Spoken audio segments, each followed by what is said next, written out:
İhtikaf amalına отырып, отбасын, жанұясын, бала-шағаларында ерекше осы соңғы 10 күндігінде ерекше құлшылық қылуға иншалла үндеген шақырған құрметті жамағат. Міне соған да біз сіздерді шақырамыз. Алланың қалауыменен міне осы карантин болмаған уақыттың өзінде де мына ихтикаф амалына отыру біздерге нәсіп болмаған еді. Міне жаратушы Раббымыздың қалауымен ихтикаф амалына отыру да мүмкіндік нәсіп етіп отыр. Ол қаламыздағы 4 мешітке нәсіп етіп отыр. Еңбекші ауданында, осы аудандық Әл-Біләл мешітіне, Әл-Фараби ауданындағы ескі қаладағы Шыңғысбай қажы, Дәуітұлы Шыңғысбай қажы мешіті Старигордағы.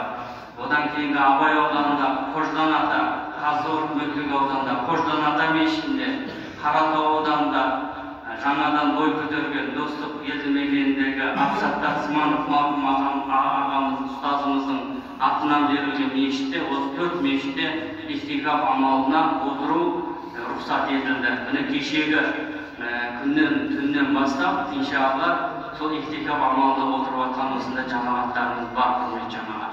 Енді ислам шариғатында түн алдынан жүреді. Міне Рамазан айының 21-ші түні кеше түні асыр намазынан кейін шамға қарай асыр намазынан